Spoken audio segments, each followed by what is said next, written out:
Assalamualaikum teman-teman, saya Ruli dari Kolam Gapi Jogja. Pada video kali ini mungkin akan berbeda dari biasanya teman-teman. Mungkin akan membosankan karena pada video kali ini saya akan lebih banyak bercerita.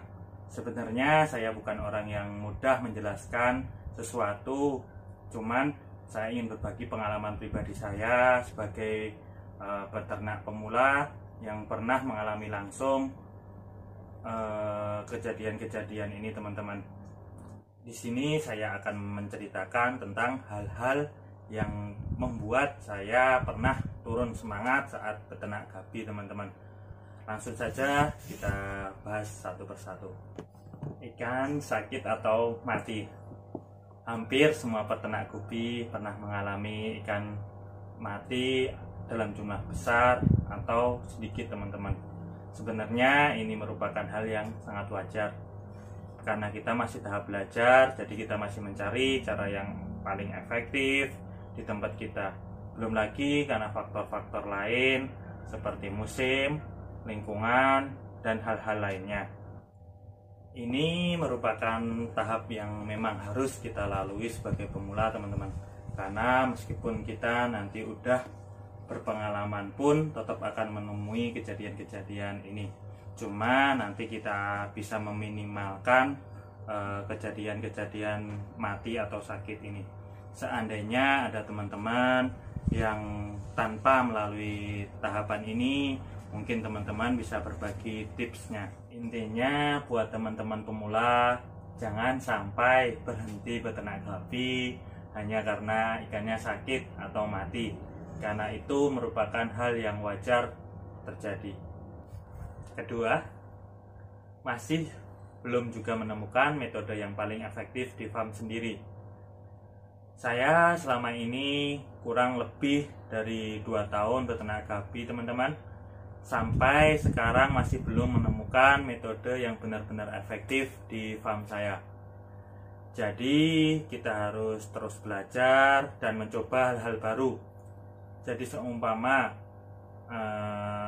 itu membutuhkan waktu lama, itu sangat wajar teman-teman. Sampai kita menemukan yang benar-benar cocok di farm kita. Saya sampai pernah mencoba banyak media teman-teman untuk beternak gapi, mulai dari box es krim, kolam, box bekas kulkas, ember, akuarium, styrofoam, box bekas donat, dan masih banyak yang lainnya.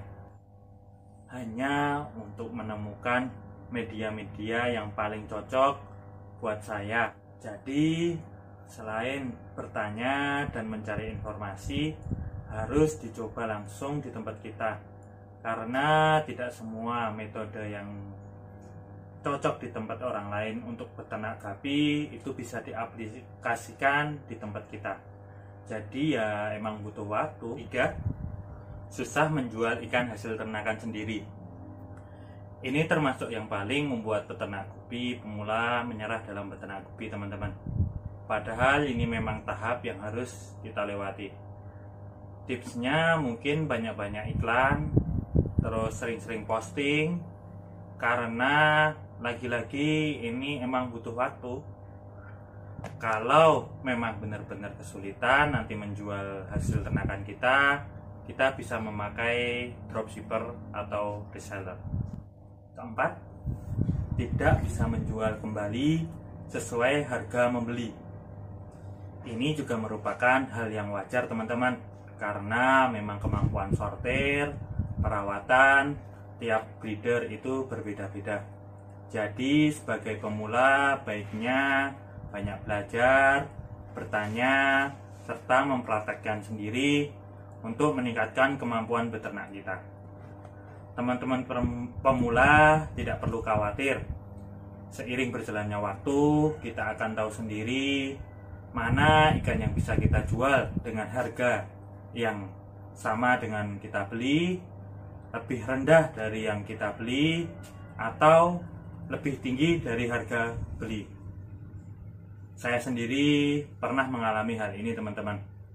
Saya menjual ikan itu berdasarkan kualitas, Saya pernah membeli indukan gapi seharga 300.000 teman-teman.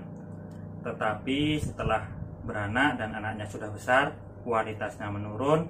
Saya tidak jual harga 300 lagi teman-teman, tetapi saya turunin sesuai kualitas, mungkin dengan harga 50.000. Dan sebaliknya, saya juga pernah teman-teman beli ikan gapi dengan harga 50.000, tetapi setelah beranak anaknya besar, kualitasnya jadi bagus, saya jual lebih mahal, saya jual 300.000 juga.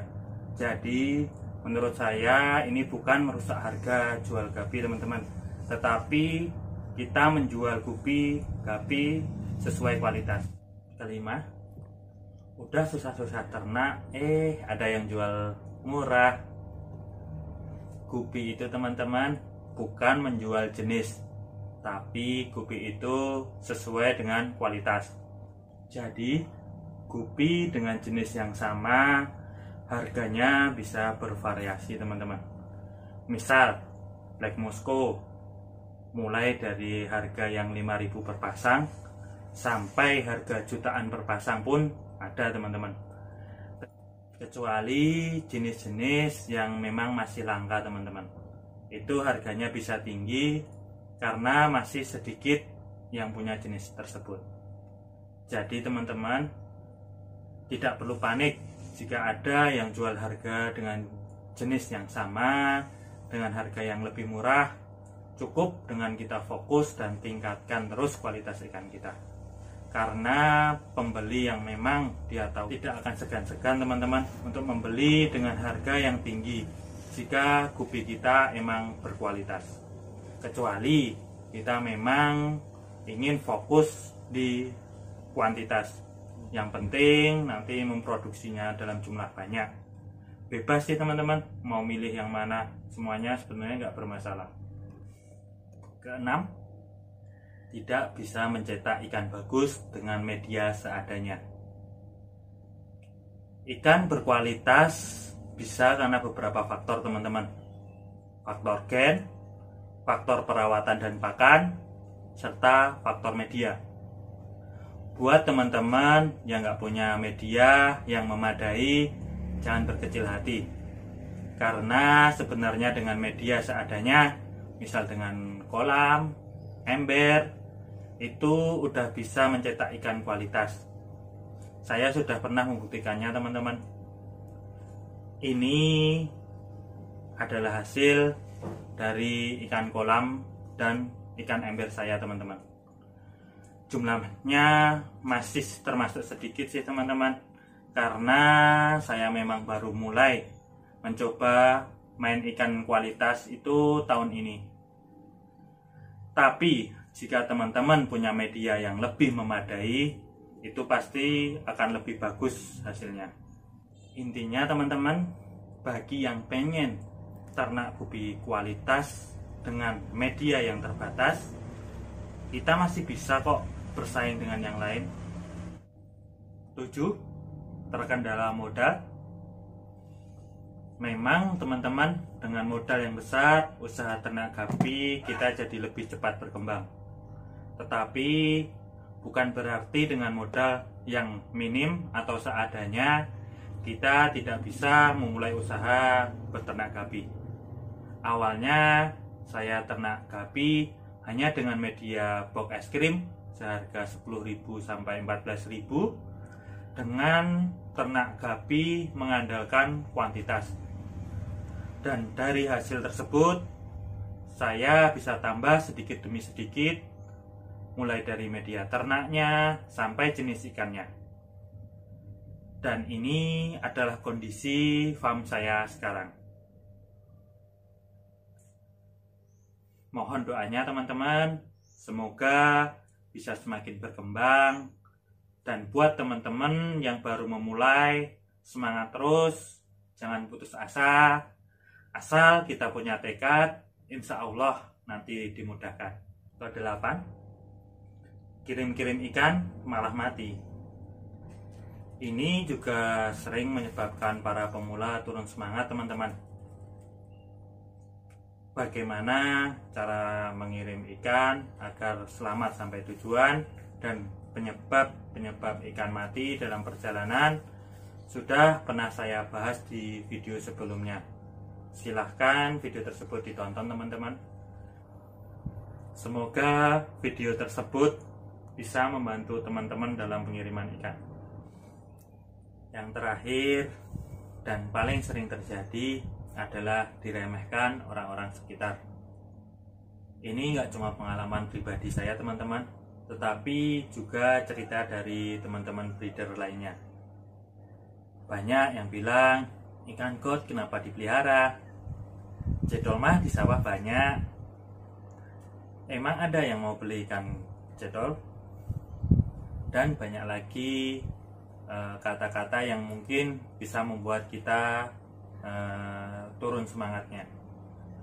Nah, dengan omongan-omongan tersebut nggak usah ditanggepin teman-teman, tapi cukup disenyumin aja dan kita buktikan nanti. Seiring berjalannya waktu bakal diakui sendiri kok teman-teman. Bahkan mungkin akan ada yang tertarik ikutan untuk pelihara gapi. Pokoknya semangat, usaha dan berdoa jangan lupa agar dilancarkan usahanya. Itu tadi teman-teman, hal-hal yang pernah menyebabkan saya dan mungkin teman-teman breeder lainnya turun semangat dalam beternak gapi. Mungkin kesannya lebih kayak curhat ya teman-teman, tapi semoga ada hal-hal baik yang bisa kita ambil dari video ini. Dan mohon maaf bila ada kesalahan dalam penyampaian. Kritik dan saran silahkan komentar di bawah. Serta kalau ada hal-hal lain yang pernah membuat semangat teman-teman turun dalam beternak gapi, monggo silahkan komentar juga di bawah.